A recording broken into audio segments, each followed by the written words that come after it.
Čia kai aš turiu jau greit skubėti išeit, bet jinai dar čia. Svarbiausia yra niekur nevėluoti. Po to bus žaibo greitumu.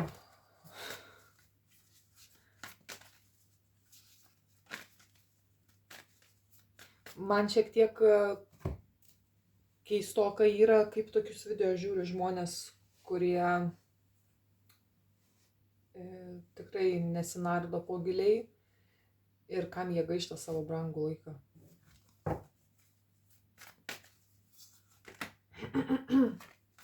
Kontrolė užbaigimas.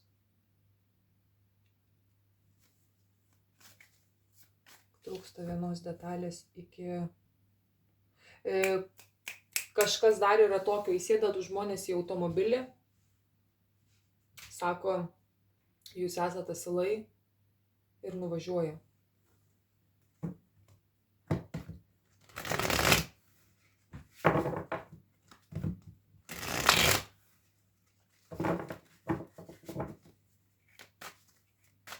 Kokia paskutinė detalė įdėta?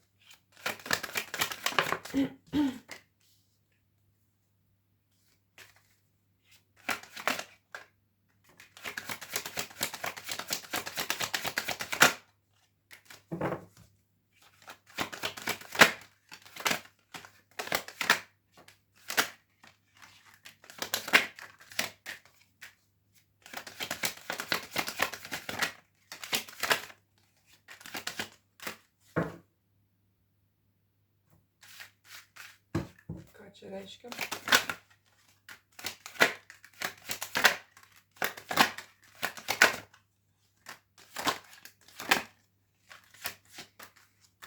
Kažkokia moteris gali būti, kad jinai galbūt turi šeimą, vyrą, vaikų.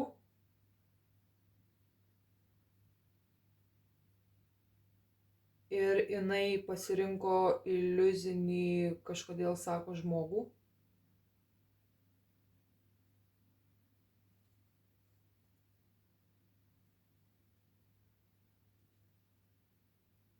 Bet tai nereiškia, kad tas žmogus, su kuriuo nėra santuokoj, kad ten viskas, ta prasme, normaliai. Nežinau, kodėl taip sakau. Nu, tarkim, kažkas turi tikrai čia vaikų ir turi santuoką. Nors vakar man irgi tai metė. Ir dabar, tarkim, yra taip, kad tu, sako, galbūt prasiloši ant pasirinkimo tarp, tarkim, savo santuokinio žmogaus, kur gyveni po to vienu stogu ir pasirinkai kažkokį ten vyruką, kuriam toli gražu yra iki tavo gyvenimo. Nu ir jis prasiskirstė, sako, galbūt keliai. Tada tokia moteris, jinai grįžta atgal prie savo to santuokinio žmogaus, vienu žodžiu, toliau, sako, sėdi, mes čia bulves kepam, vinigretų sukam. Ir jinai gali galbūt galvoti, kad šitas mano galbūt santuokoje esantis vyras, ta prasme, gal čia yra geresnis, bet jinai bet kokiu atveju jaučia trinti, jaučia trikdį, kad galbūt nesu laisva, nežinau kaip pasakyti, laisva tai sielos lygmenių laisva, kad bet kokiu atveju nesu čia pakankamai laiminga ir faina ir taip toliau.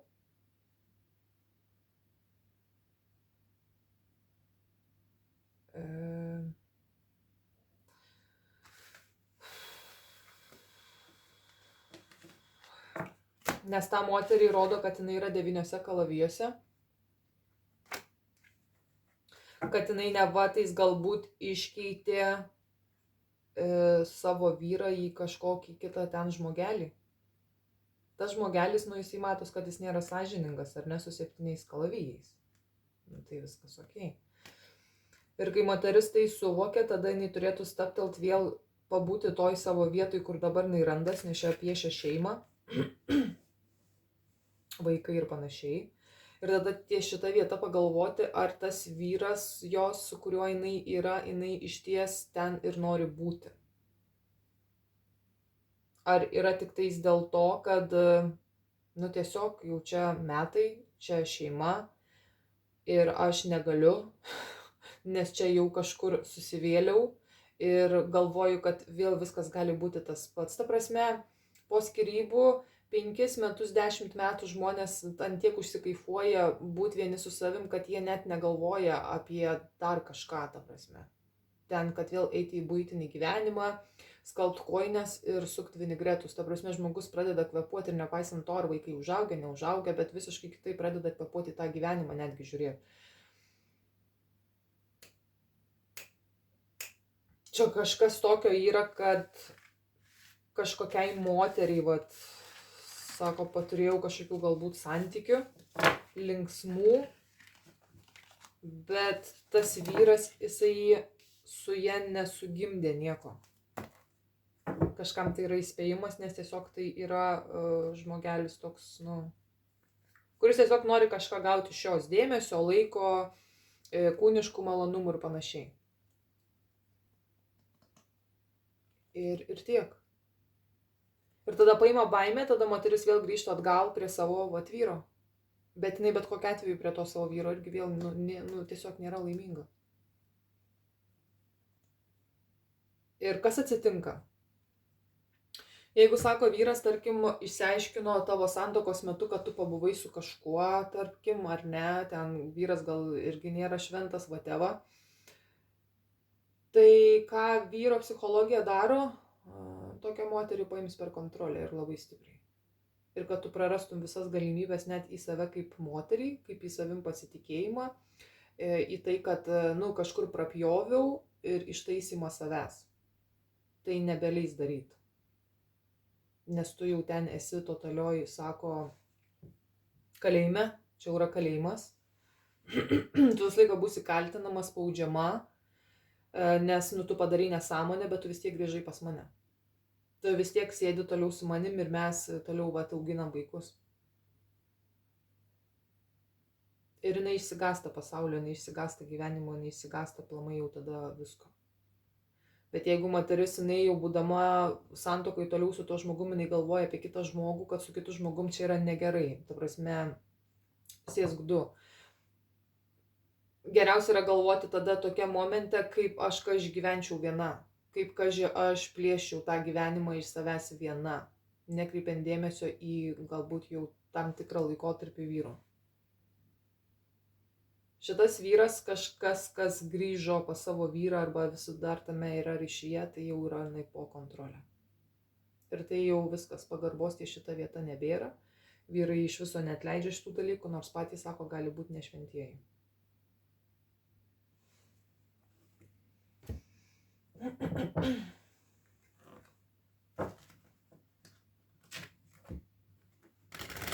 Tai yra jų jau valdžia. Ir ypatingai, jeigu moteris gyvena pas vyrą namuose. Jeigu tai jo yra sukurta, kaip sako, 4 sienos. Šakis. Jis tada, sako, valdo viską.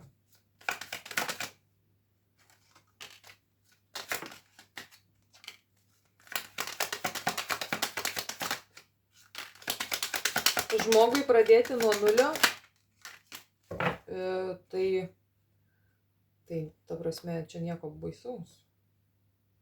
Pradėti nuo pradžių savęs, čia nieko nėra blogo ir nesvarbu, nuo kada tu tai pradedi. Nuo 50, nuo 60 metų, koks skirtumas? Kodėl taip atsitiko? Nes taip turėjo atsitikti.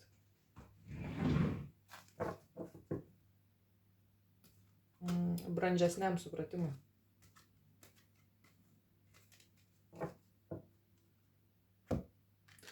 Tai moterys ties ta vieta, kurios sako, aš ieškojau kažko geriau, kažkas geriau nesigavo, vyras prigavo, dabar aš toliau esu su juo po to pačiu stogu, ragas. Ir jinai bus menkinama ir mintimis, ir apkalbos, bet kur tas vyras, ką jis beveiktų, jisai apie savo moterį kalbės pačia prasčiausia tema. Nes jinaigi vis tiek su juo yra. Toliau.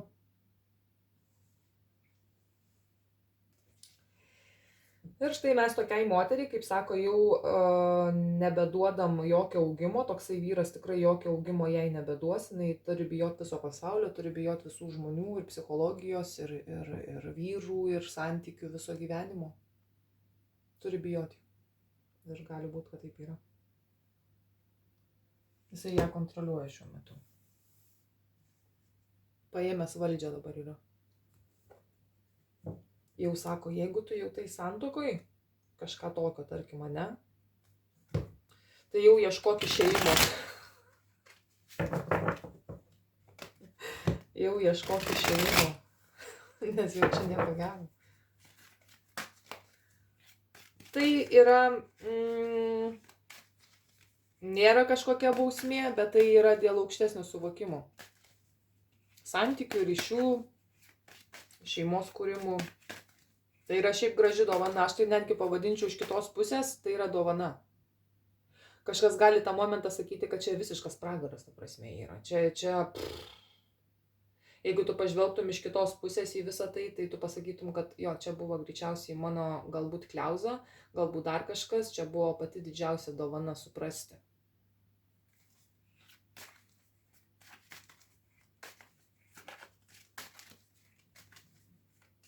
Kaip kontroliuoja.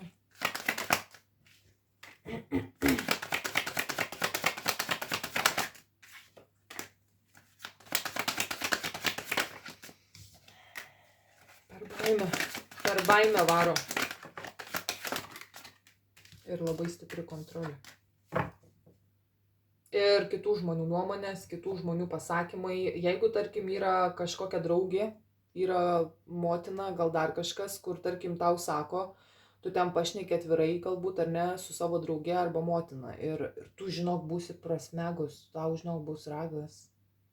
Jeigu tu užsimanysi net išsiskirti, arba galbūt pradėti truputėlį didesnės pagarbos atiduoti savo, žinok, tau bus ragas, tau bus pravalas, tu būsi žlugus, tu turi galbūt labai daug įsipareigojimų, kas tave irgi kontroliuoja, kaip tu išgyvensi, kaip tu gyvensi, ką tu darysi ir panašiai. Tas vyras irgi šiaip tais nėra šventasis.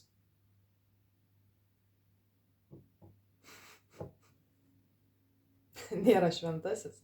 Tam vyrui svarbiausia dabar yra, sako, parakinti moterį irgi į ten, kur jinai dabar jau randasi. Ir dabar sako, aš jau žinosiu, kaip su tavim, ką man daryti.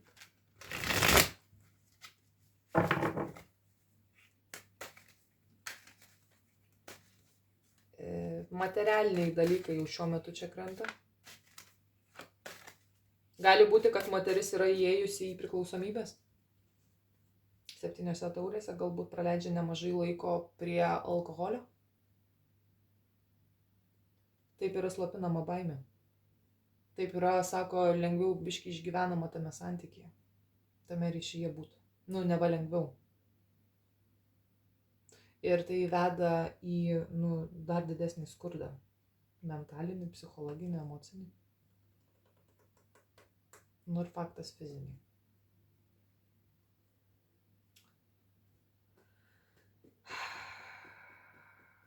Todėl kažkas šiuo metu save niokoja iš baimės, jog pasaulis yra jau per žiaurus. Pasaulis yra žiauresnis būnant šitoje vietoje.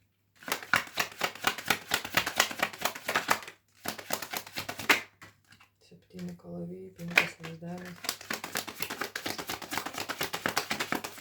Bet tai tu durna, supranti?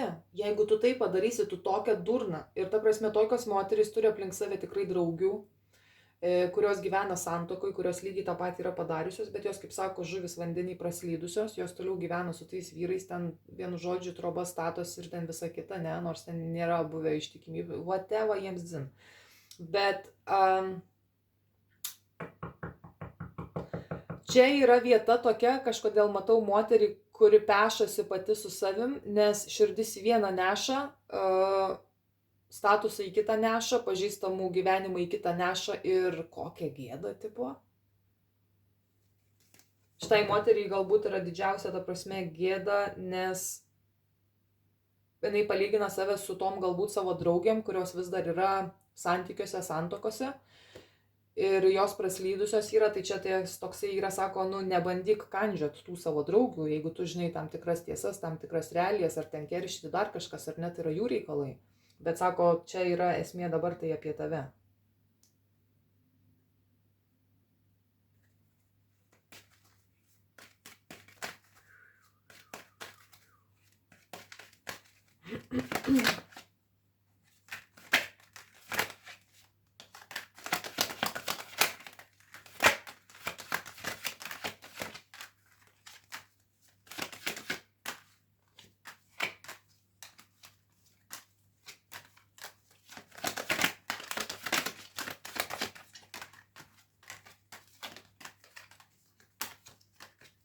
Jo, čia taip. Yra žmonės susirišime, turi buiteką.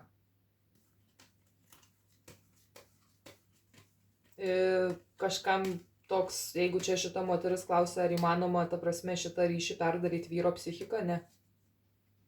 Ne. Vyrai neatleidžia išdaviščių.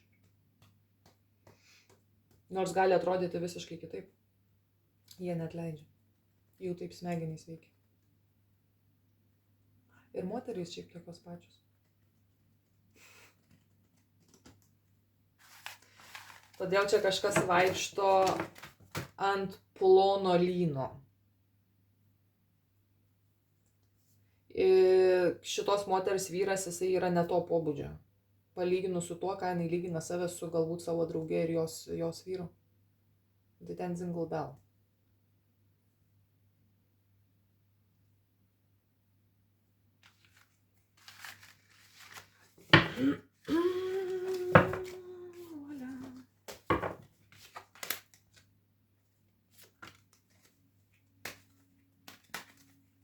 Ar čia yra pirmoji santuoka šitos moters? Ar kelinta? Santuoka sugyventinis? Ar čia pirmas?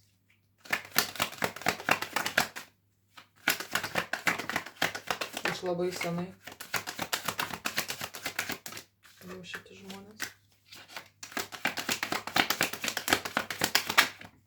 Pirma santuoka. Pirmas toksai ryšys, pirmas toks įsipareigojimas stiprus. Vaikai ir panašiai.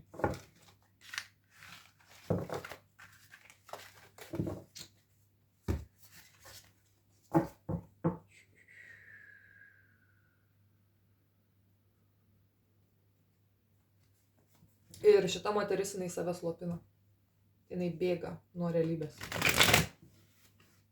Bėga nuo skausmo. Pirmiausia, yra toks dalykas. Jeigu aš jau pradėjau suvokti, kur aš randuos, aš tada pradedu apsižiūrėti aplink save, ką aš turiu, kokiu aš turiu įsipareigojimų, kokiu turiu dalykų, kas mane rakina vis dar toj pačioj erdvėj. Ir mažinti tai. Todėl, kad ties kontrolę aš turiu uždarimą, užbaigimą. Ir jeigu moteriai, tarkim, yra svarbu jinai pati, jeigu jai yra svarbu jos pačios ateitis, tarkim, ar ne, jinai turi mažinti tam tikrus dalykus, kas ją kontroliuoja. Toji erdvėj, kur jinai yra. Žmonės galbūt pažįstami, kažkokios veiklos, nes jinai negali, sako, būti laisva, jinai negali paprastai iš kažkur taip išeiti, nes ją kažkas tais vis tam laiko. Ją pačią kontroliuoja jos pačios kažkokie padaryti pasirinkimai.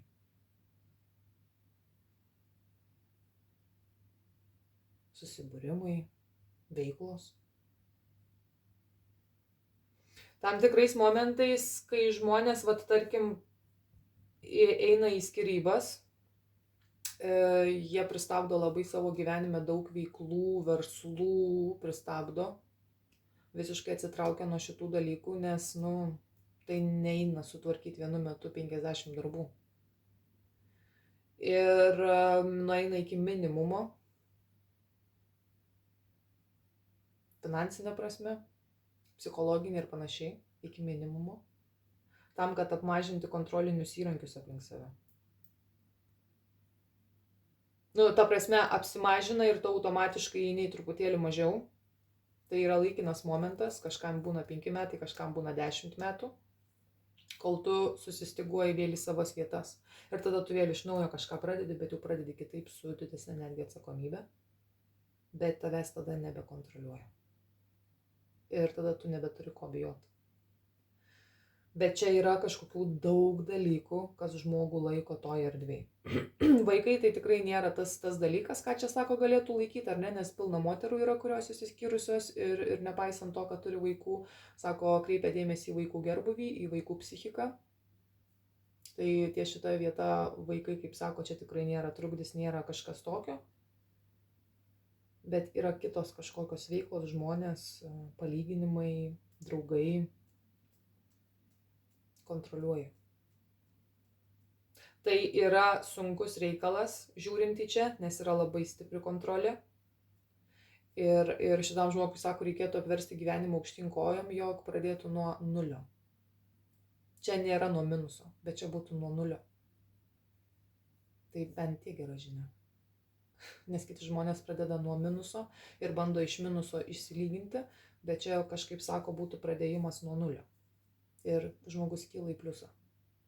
Tikrai ne į minusą. Gal tam nulyje kažkiek laiko, sako, va taip, ne? Svirduliuoja.